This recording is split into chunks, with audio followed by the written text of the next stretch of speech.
Hello everyone. So today I'm gonna explain and introduce about Tuho, which a traditional Korean game. So Tuho is a traditional Korean game where players throw arrows or sticks into a narrow-mouthed pot. It is a simple yet challenging game that requires precision, patience, and strategy. Tuho is a traditional Korean game with origins tracing back to ancient China during the Zhou dynasty.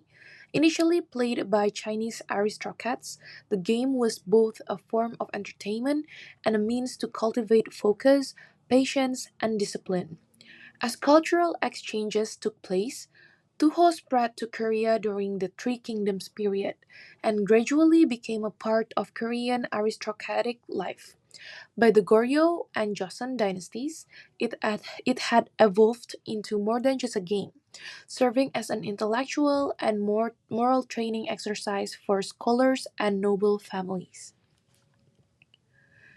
During the Joseon dynasties, Confucianism was the dominant philosophy, emphasizing self restraint, patience, and precision, values that align perfectly with Tuho. The games was commonly played at royal palaces and even King Yongjo encouraged its practice, believing it could foster discipline among his court members.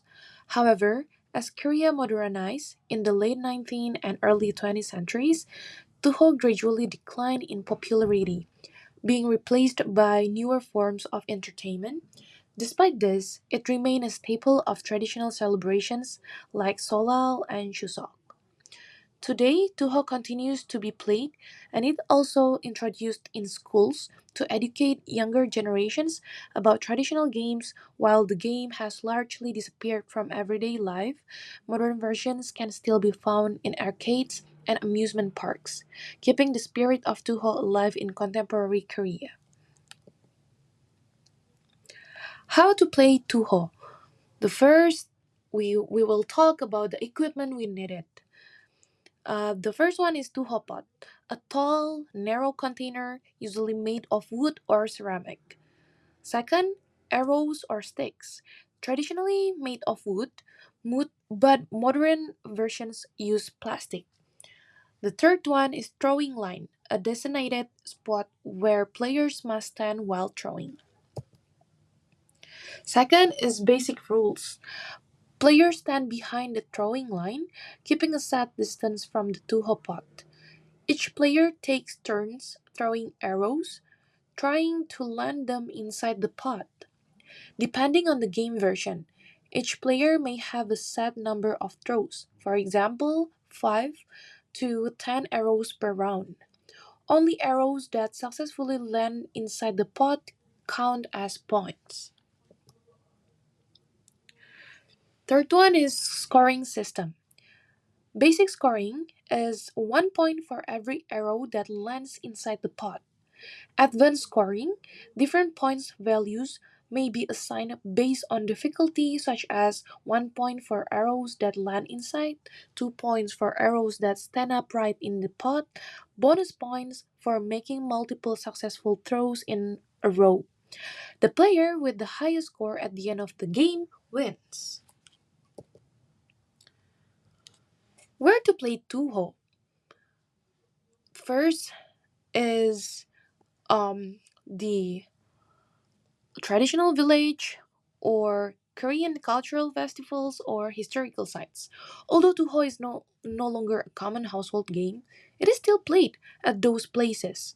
Some modernized versions even appear in amusement parks and arcade games, keeping the game alive in contemporary Korean entertainment, like I mentioned before.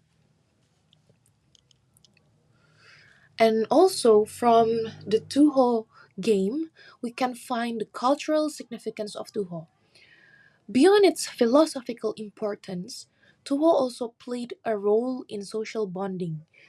In the past, nobles and scholars would engage in friendly matches, using the games as an opportunity to strengthen relationships and engage in intellectual discussions. Today, Tuho continues to bring people together, especially during traditional holidays like Solal or Lunar New Year and Chuseok or Korean Thanksgiving, where families and communities play the game as part of cultural celebrations. Although Tuho is no longer a common part of daily life, it remains a symbol of Korea's rich heritage and traditions. It is often featured in folk village, historical reenactments, and school activities, where younger generations learn about a country's past through interactive experiences. Some modern versions of Tuho have been adapted into arcade games and public events, ensuring that the spirit of the game lives on in contemporary Korea. Through Tuho, Koreans continue to celebrate their history, values, and communal spirit, making it an enduring part of the nation's cultural identity. Thank you for listening.